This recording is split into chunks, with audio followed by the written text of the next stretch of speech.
The vet said she'd seen it before. Only once. Years ago. Different family. Same dog. The golden retriever's name was Hugo, and he had been with the Pedro family for 3 years before Odalise stopped dismissing what he was doing. She was a veterinary technician. She thought this mattered. It would turn out that her professional knowledge was exactly what delayed her understanding. Pedro and Odalise had Carmen, who was 20 months and had recently learned to point at things as a method of requesting them. She pointed at Hugo constantly. He bore this with the patience of an animal who had already decided that Carmen was the most important thing in the building. The behavior started on a Thursday, nothing obvious. Hugo began positioning himself between Carmen and a specific area of the house.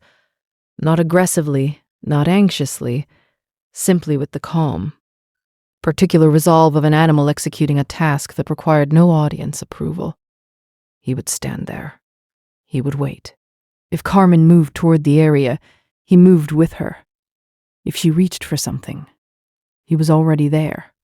Odalise moved him the first time. He returned before she'd crossed the room. She moved him the second time with greater deliberateness. He returned in under 4 minutes.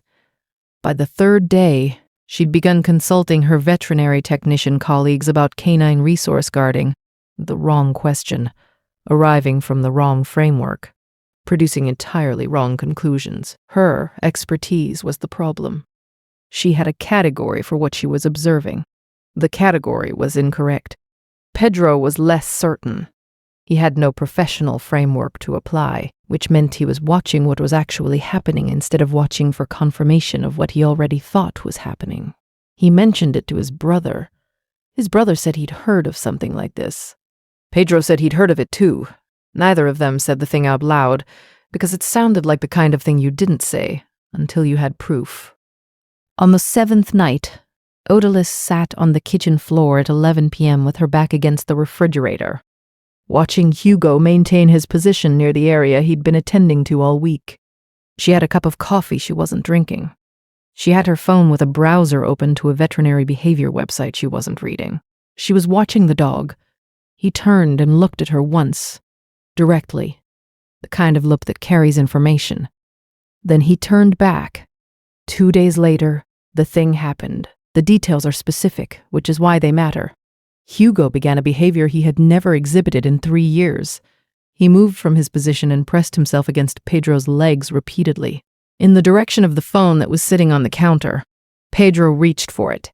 Hugo continued pressing toward it. Pedro called the number he needed to call. What the arson investigator found was electrical fire behind the changing table. The arson investigator explained the science afterward.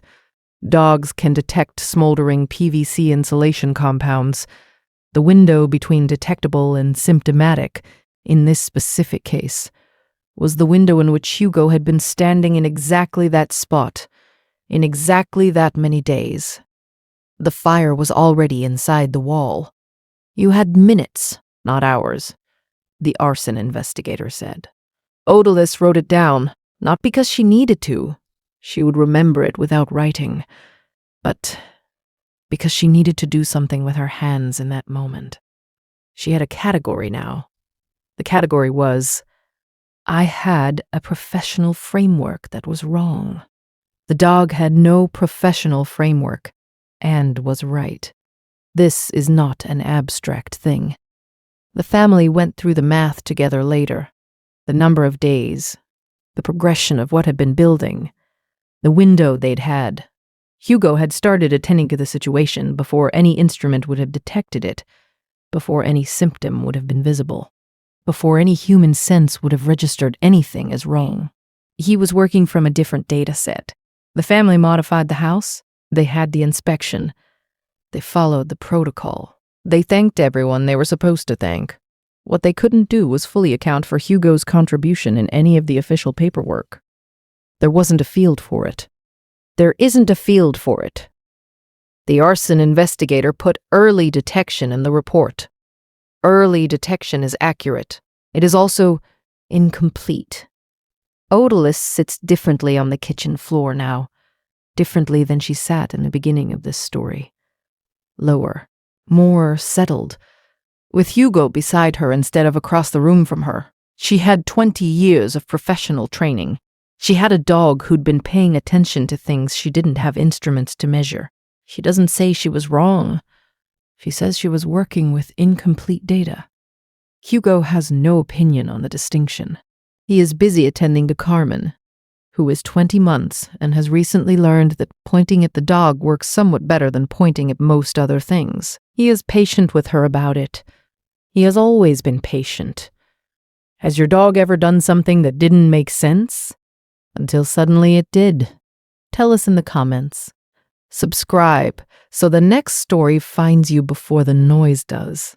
Every family eventually reaches the moment where their framework for understanding their pet becomes insufficient, where the behavior they've been categorizing doesn't fit any category they were trained to apply. The families who stay in that insufficient framework miss things.